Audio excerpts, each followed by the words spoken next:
Bonjour à tous et bienvenue pour la matinale, l'émission quotidienne de CMC Markets qui débute à 10 heures. Je suis Nicolas Chéron, analyste pour vous servir et nous sommes aujourd'hui le mardi 23 août 2016. Le titre du jour est un S&P 500 inébranlable. En effet, cela fait maintenant 30 séances que le S&P se stabilise dans un range de 2%. Il se maintient au-dessus de sa moyenne mobile à 15 séances. Il est haussier en données mensuelles, en données hebdomadaires, en données journalières, en données horaires.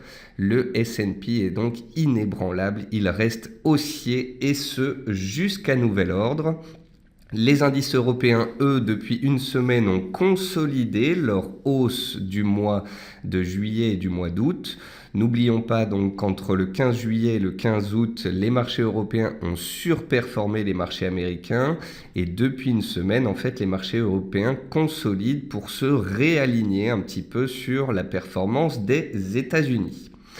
Nous avons connu quelques mouvements sur les devises, sur les matières premières. Nous allons donc pouvoir faire un point complet de la situation dans cette matinale. Je salue tous ceux qui viennent de nous rejoindre et également ceux qui nous regardent tous les jours sur YouTube. Comme tous les matins, voici un avertissement sur les risques concernant le caractère purement informatif de cette présentation et les CFD. Je vous invite à en prendre note. Vous pouvez, comme tous les matins, utiliser les fonctions de chat et de questions-réponses en haut de votre écran pour pouvoir converser avec moi. Comme tous les matins, nous allons voir ensemble les actualités marché, macro, actions, les statistiques économiques passées et à venir, une figure graphique reconnue par la plateforme de CMC Markets et bien évidemment, je répondrai à vos éventuelles questions. Alors, en termes d'actualité marché, 30e séance. Je vous le disais en introduction, pour le S&P 500 entre 2150 points et 2190 points, soit un range de 2%. On est donc dans un été relativement calme aux États-Unis. On est sur des nouveaux records historiques, nouveaux records qui ont été engendrés par des bons chiffres économiques et également par de bons chiffres d'entreprises. Et aussi parce qu'il y a un certain risque politique sur l'Europe qui fait qu'on a des flux sortants en Europe et on a des flux entrants aux États-Unis. L'indice allemand, le DAX, a testé sa résistance hier à 10 630 points au moment où nous faisions cette émission, puis il est violemment revenu tester son support journalier à 10 500 points.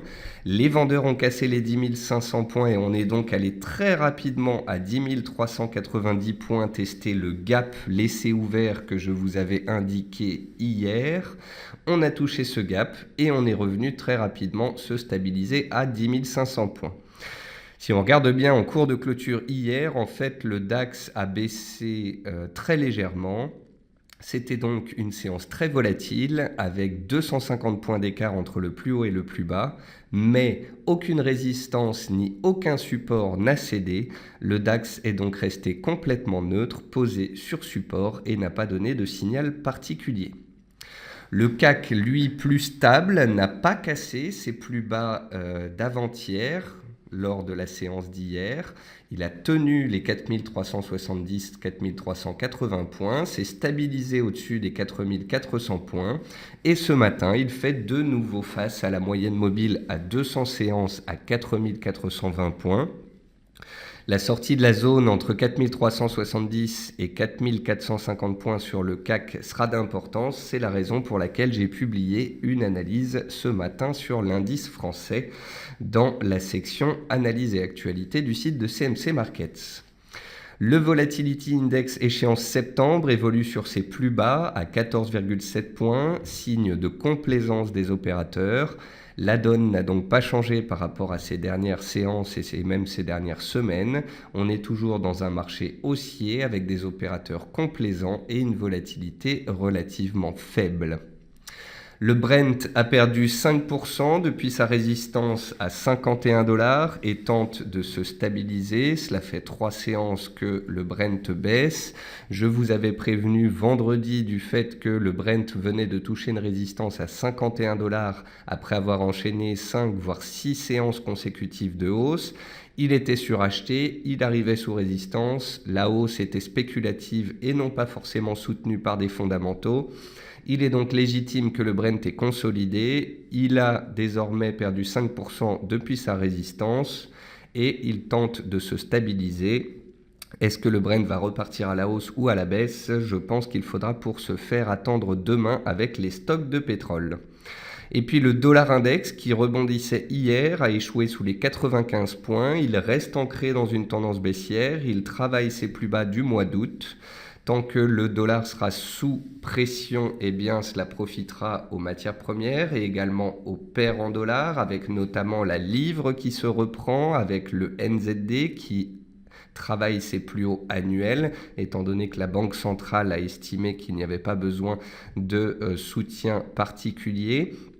Donc voilà, tant que le dollar est sous tendance baissière, les paires en dollars peuvent être recherchées. Si à un moment le dollar devait marquer un point bas, eh bien la donne changerait, mais ce n'est pas encore le cas pour le moment.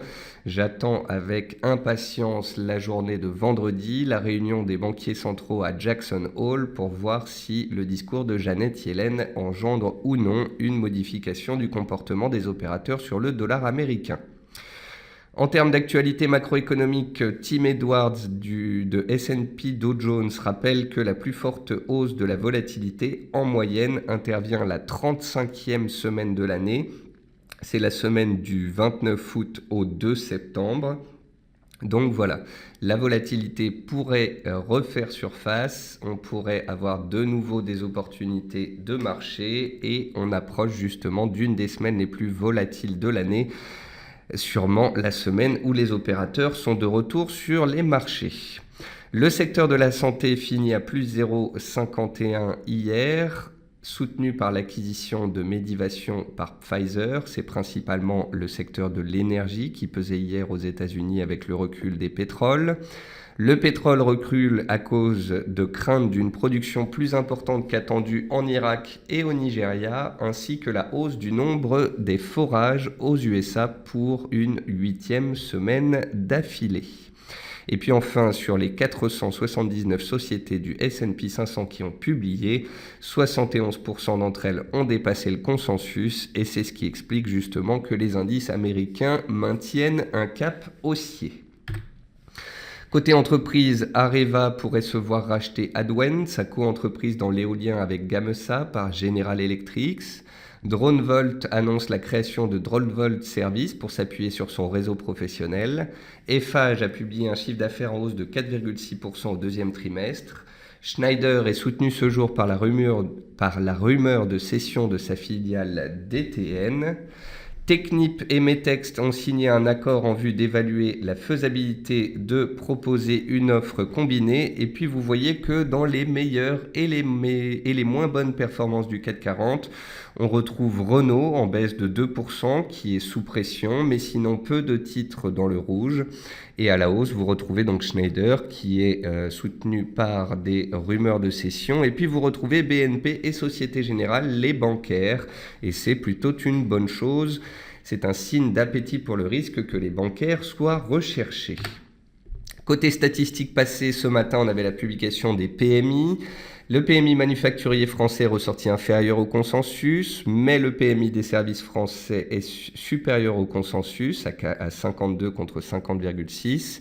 En Allemagne, c'est un petit peu décevant. Alors, prenez bien la mesure des chiffres. En Allemagne, les deux chiffres sont inférieurs aux attentes, puisqu'on a eu 53,6 pour le PMI manufacturier contre 53,7.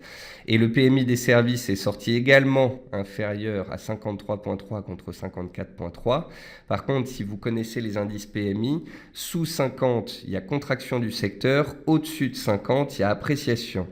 Or, vous voyez bien que même si les PMI allemands sont inférieurs aux attentes, les deux sont autour de 53,5, soit tout de même un bon PMI.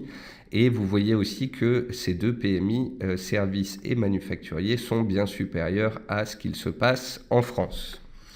Ce jour, à 10h, donc, on avait les PMI en zone euro. À 15h45, l'indice market de la production manufacturière aux USA. À 16h, les ventes de maisons neuves aux États-Unis. Les indices des prix à la consommation, donc le CPI, les chiffres d'inflation en zone euro. Et puis à noter cette nuit qu'on aura la balance commerciale de Nouvelle-Zélande. Et puis pour finir, une figure graphique reconnue par la plateforme de CMC Markets. Alors il est vrai que je vous l'ai montré à de nombreuses reprises ces dernières séances, mais c'est aussi pour vous montrer les côtés positifs et les côtés négatifs de l'analyse technique. Le côté positif de l'analyse technique et de la plateforme CMC Markets, c'est que la plateforme avait détecté cette configuration en biseau ascendant, et il y a à peu près 2 semaines, alors que le DAX était sur les 10 700 points, on avait noté ensemble ce biseau ascendant et on avait donc redouté une éventuelle sortie par le bas qui aurait mené à une correction baissière. Je vous ai expliqué hier qu'on n'était pas sorti très franchement de la figure, qu'on n'avait pas cassé le support à 10 500 points. Hier, on est monté en début de séance, on a touché la résistance, les vendeurs ont tenté de prendre la main, on s'est fait une frayeur, on est venu chercher le gap laissé ouvert ici début août, on est remonté rapidement et on a clôturé au-dessus du support. Donc ça montre bien que les vendeurs ont tenté de reprendre la main une nouvelle fois, ils ont tenté de valider cette configuration en biseau et un démarrage baissier, mais ils n'ont pas réussi à casser le support. Il n'y a pas de dynamique vendeuse pour le moment, il n'y a pas de peur sur les marchés non plus quand on regarde le VIX. Donc voilà, très clairement, pour moi, tant qu'on est au-dessus des 10 480, 10 500 points, eh bien, le DAX est neutre, il est stable et il consolide sa hausse récente. Est-ce qu'il va repartir à la hausse ou est-ce qu'il va chuter? Tout dépendra de la tenue ou non de sa zone de support. Une chose est certaine, pour moi, pas de cassure, pas de signal. On va passer sur les graphiques. Comme tous les matins, je commence par le S&P 500, l'indice directeur américain. L'indice directeur américain est haussier en données mensuelles, en données hebdomadaires, en données journalières et en données horaires. Il a testé ces 2 dernières séances, sa moyenne mobile à 15 séances, et il a clôturé à chaque fois au-dessus de cette dernière. Il reste donc dans une belle dynamique de fond haussière. Les acheteurs gardent la main. Il n'y a aucun signal baissier pour le moment. Et tant qu'on tiendra les supports, on est susceptible d'aller chercher les résistances, voire de nouveaux records historiques. En Europe, c'est un petit peu différent. Comme je vous l'ai expliqué déjà en fin de semaine dernière, ce qui s'est passé sur l'Europe, mais je vais vous le remontrer parce que c'est intéressant. Vous voyez ici le graphique. En violet, j'ai rajouté le S&P 500 sur mon graphique. Vous voyez qu'entre le 14 juillet et le jour où nous sommes actuellement, le mardi 23 août, vous pouvez voir en fait que le S&P il a gagné 1% sur cette période. Pendant cette période, du 14 juillet au 23 août à peu près, le CAC 40 et le DAX, c'est à peu près pareil, sous-performaient, puis ils ont opéré un rattrapage haussier, ils sont allés un peu haut, un peu vite, et vous pouvez voir que depuis une semaine, alors que les US consolident à plat, eh bien l'Europe consolide à la baisse son mouvement haussier précédent. La raison en est simple, les indices européens ont été un peu trop haut, un peu trop vite en besogne, ils sont donc revenus tout aussi rapidement sur leur zone de support. Maintenant que vous avez, je l'espère, compris ce mouvement, prenons du recul sur la situation. À moyen terme, on était dans un range sur le DAX pendant 6 mois, on en est sorti par le haut, on est venu reprendre appui sur la borne haute et on a clôturé au-dessus, donc on a testé le support et pour l'instant il reste valide. La séance d'hier n'était pas simple, on a ouvert sur support, on a touché la résistance, on a échoué sous résistance, on est revenu sur support, les vendeurs ont cassé les 10 500 pour déclencher les stops. On est venu chercher la zone à 10 390 du gap laissé ouvert ici. Le fait qu'on ne comble pas complètement ce gap était une bonne chose. Ça montre que les acheteurs étaient impatients. Les acheteurs se sont d'ailleurs présentés. On a repris très rapidement 150 points en séance. Preuve qu'il n'y a pas de dynamique baissière forte. Preuve que pour l'instant, le support tient bien. Donc vous pouvez voir que j'ai tracé une oblique qui passe par tous les plus bas. Cette oblique, elle passe actuellement vers 10 360, vers la borne basse du gap dont je vous parlais il y a quelques instants. Tant qu'on est au-dessus des 10 360 points, à moyen terme, pour moi, le DAX sera haussier tant qu'il sera sur une oblique haussière. À court terme, tant qu'on est au-dessus des 10 480, 10 500 points, on est sur support et on peut continuer de travailler la zone 10 480, 10 630 jusqu'à ce qu'on en sorte. Si on casse les 10 480 par le bas, on pourrait aller tester les 10 360 et si on arrive à tenir cette zone, on redémarre à la hausse. Si on la casse, il y a retournement baissier de moyen terme. En tous les cas, une chose est sûre, tant qu'on est au-dessus des 10 480, il y a une dynamique haussière de fond, et tant que les indices US restent haussiers, il y a plus de chances qu'on aille de nouveau challenger les résistances plutôt que l'on casse des supports. Et enfin, on va terminer avec l'indice français, le CAC 40. Lui, il a été beaucoup plus propre que son homologue allemand. Le CAC 40 s'était fait une frayeur vendredi, puis il avait tenu les 4400 points. Il a touché une résistance hier, il est revenu sur support. Il a touché son support, il a été favorablement testé à 4380 et on a clôturé pile poil à combien? À 4401.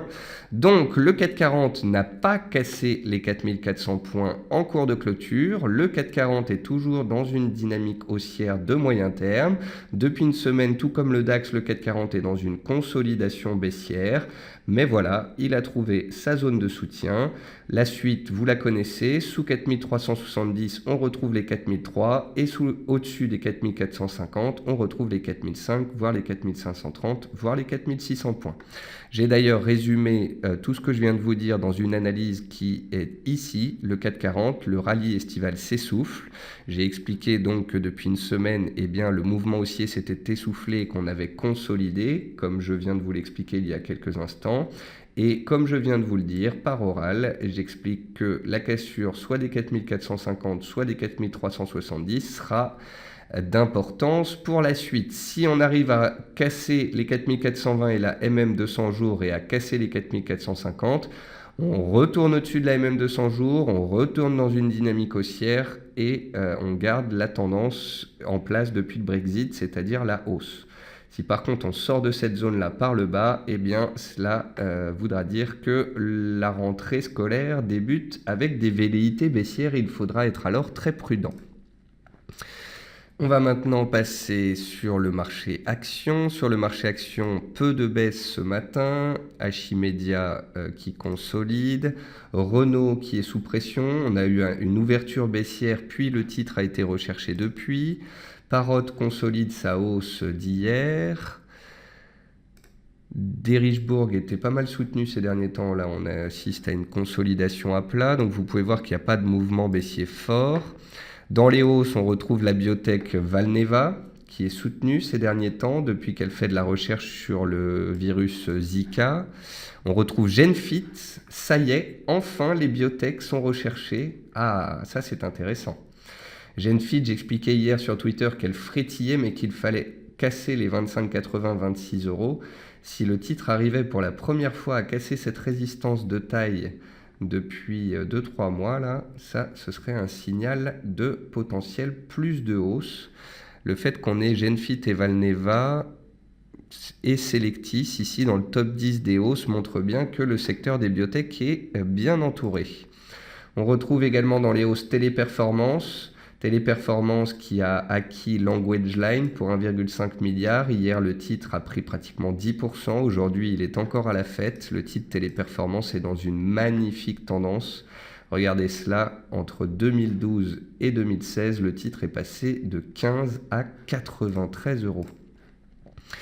On retrouve dans les hausses Eurotunnel qui se reprend. On retrouve Sequana qui tente quelque chose sur ses plus bas annuels après avoir été complètement délaissé. On retrouve Neopost qui stabilise sous une résistance de moyen terme. Souvenez-vous, Neopost, c'est une tendance qui était fortement baissière. On a eu une stabilisation depuis le début de l'année, puis on est sorti de cette conso par le haut. À court terme, on tient au-dessus des 23,50 et si on venait à casser les 25,50, on pourrait connaître une nouvelle phase haussière. Est-ce que le titre aura cette puissance ou pas? On verra ça dans les séances à venir. On voit aussi Eramet toujours soutenu dans une tendance haussière. D'ailleurs, on doit pouvoir tracer une oblique qui passe par tous les plus bas de la sorte. Ça permet de cadrer la hausse et ça permet de potentiellement sortir du titre s'il se retourne. Donc voilà, une belle séance d'appétit pour le risque tout de même, avec des titres délaissés, des titres surperformants et des biotech. Et puis on retrouve un peu plus bas dans le classement Société Générale, BNP, Peugeot. Donc c'est une belle séance d'appétit pour le risque à laquelle nous assistons. Ensuite, les matières premières. On retrouve le riz qui consolide après 1, 2, 3, 4, 5, 6 hausses consécutives et puis une petite stabilisation à plat hier. Le riz en données hebdomadaires, on a bien vu qu'il a tenu ses plus bas de 2014 et c'est un beau support désormais. Il serait peut-être intéressant de voir les cours revenir vers la zone de support pour voir si les acheteurs s'y présentent de nouveau, auquel cas ce serait peut-être le bon moment pour prendre éventuellement le train.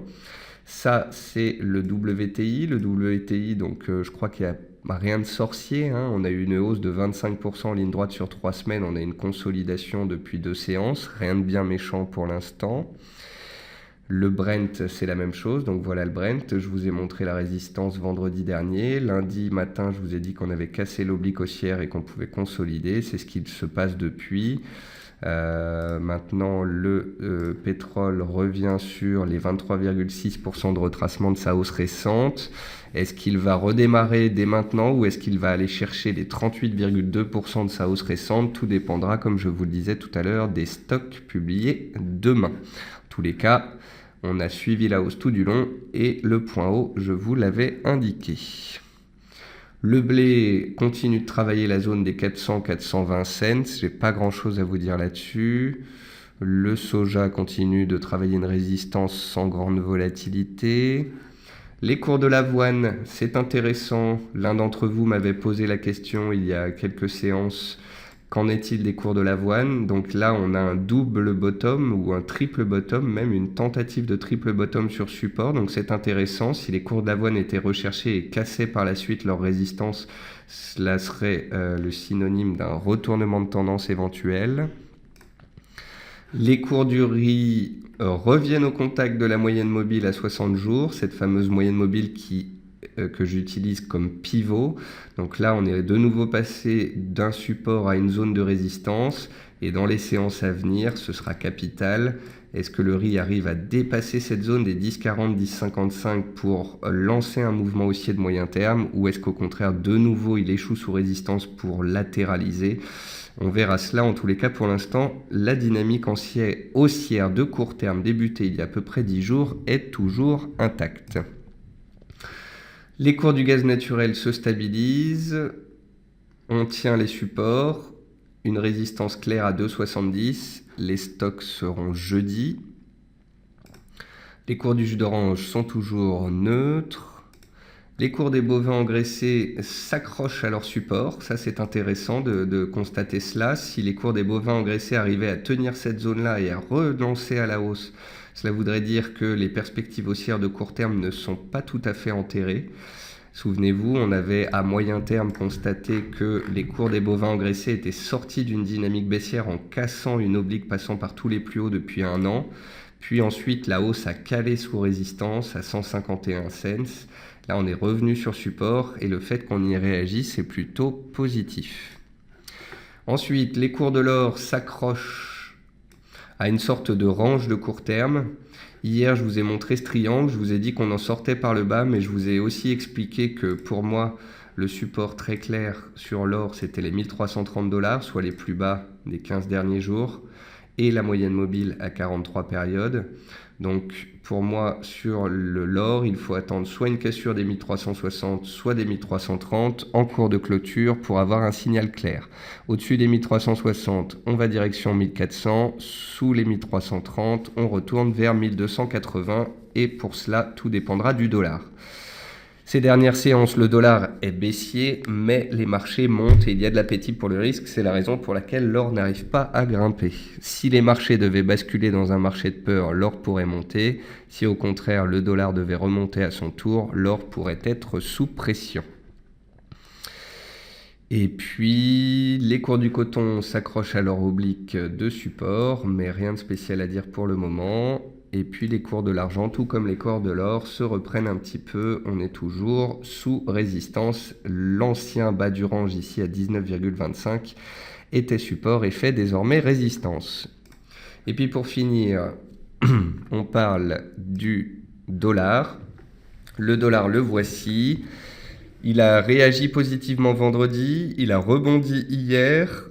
Je me demandais donc si le dollar n'était pas en train de matérialiser un point bas, mais il a échoué sous résistance et il est rapidement revenu tester ses plus bas donc aujourd'hui.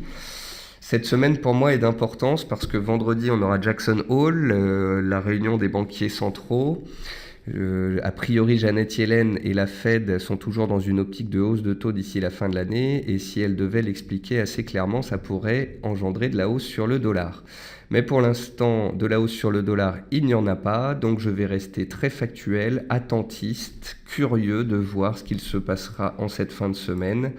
Pour moi, le dollar n'a peut-être pas dit son dernier mot, mais étant donné que techniquement pour l'instant il ne donne pas de signaux haussiers, eh bien je me dois d'être prudent et attentiste. Parce que le dollar est retourné vers ses plus bas, l'AUD qui était sur support s'est repris à la hausse. Donc vous comprenez bien que l'AUD est comprimé entre une résistance de moyen terme et un support de court terme. Dans les séances qui viennent, et c'est justement pour cela que je suis le dollar, si le dollar se reprend très nettement et qu'on casse le support à 0,76, on part à la baisse. Si au contraire le dollar chute et que l'AUD casse les 0,77 en cours de clôture et accélère, alors la hausse pourrait perdurer. C'est la même chose sur à peu près toutes les paires en dollars. L'euro-dollar, je vous ai déjà expliqué que pour moi, la zone des 1,1330, 1,1360, c'était une zone de résistance. Donc pour l'instant, l'euro-dollar, il est aussi à court terme avec un dollar sous pression. Mais on s'approche d'une zone clé, la zone des 1,14. Ici, à 1,1350, on est sur la borne basse de l'ancien canal haussier. Donc si on arrive vraiment à faire baisser le dollar et l'euro s'envole, casse les 1,14, je veux bien que le mouvement haussier se développe et qu'on ait une belle appréciation. Mais voilà, je suis très attentiste. Pour l'instant, on n'arrive pas à pénétrer cette zone de résistance et pour l'instant, le dollar n'a peut-être pas dit son dernier mot. Après, il y a des paires en dollars qui montent, même si le dollar se reprend un petit peu. Je pense notamment à la livre et au NZD. La livre, c'est, avec le NZD, la monnaie la plus forte contre le dollar ces dernières séances. Sur la livre, on a un double bottom de moyen terme qui tente de se matérialiser. On a gagné le support à 1,3060 et tant que le dollar sera sous pression, la livre sera un bon moyen de jouer la faiblesse du dollar. Mais encore mieux que la livre, il y a également le dollar néo-zélandais, car le dollar néo-zélandais, depuis le début de l'année, c'est la monnaie la plus forte contre le dollar américain. Le dollar néo-zélandais est une des rares paires en dollars avec l'AUD qui est en tendance haussière, et ce depuis des mois. Et le dollar néo-zélandais a attaqué ses plus hauts annuels en cours de clôture et est en train de les dépasser parce que la Banque centrale considère qu'il n'y a pas besoin d'assouplir sa politique monétaire.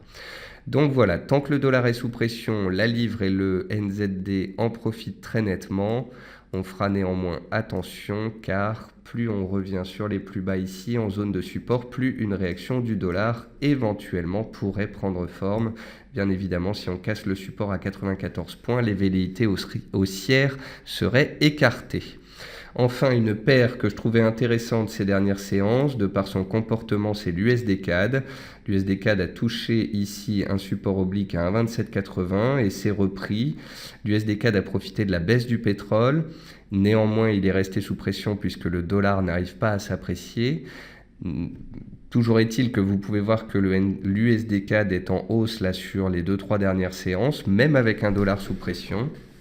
Donc si le dollar devait se reprendre, l'USD CAD serait très certainement une paire qui en profiterait. Je garde donc l'USD CAD sous mon radar, car si le dollar devait matérialiser un point bas de court terme, l'USD CAD pourrait être intéressant.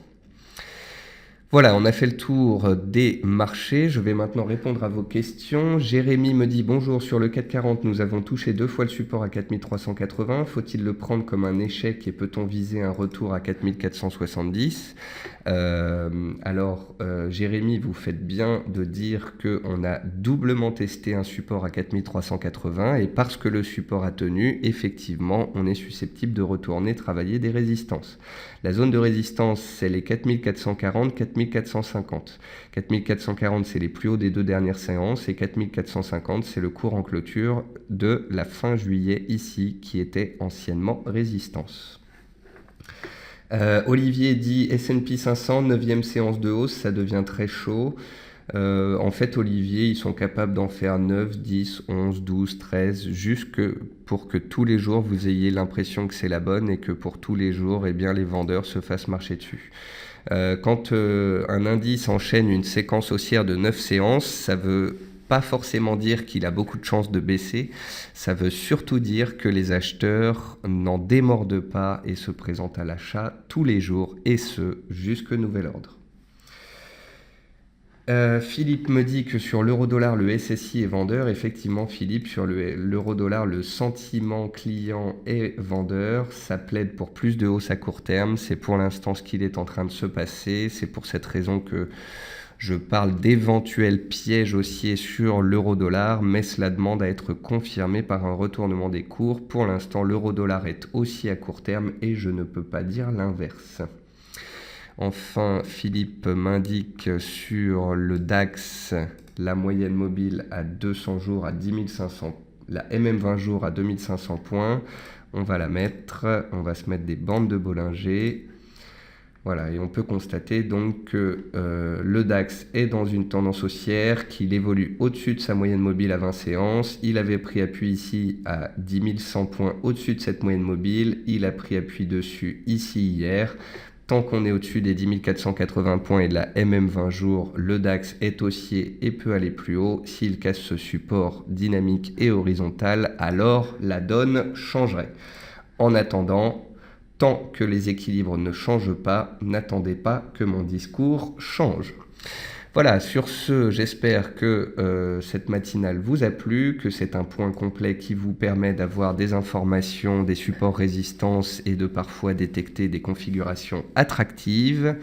Nous avons pas mal de surprises chez CMC Markets pour la rentrée, à la fin septembre et au mois d'octobre surtout. Je vous parlerai de ça à mon retour de vacances. En effet, notez qu'à partir de mardi prochain, je serai en vacances pour 2 semaines, étant donné que je suis resté ici tout l'été. Voilà, sur ce, je vous souhaite à tous une très bonne séance, un bon appétit, un bon trading. Vous pouvez me retrouver sur Twitter toute la journée. Vous pouvez retrouver mes analyses dans la rubrique Actualité et analyse du site de CMC Markets. Et bien évidemment, pour tous les débutants, je vous invite à aller sur notre chaîne YouTube et à aller écouter le week-end, notamment quand vous aurez un peu de temps, nos webinaires thématiques. Voilà, je vous souhaite à tous une bonne séance et je vous dis à demain 10h pour la matinale.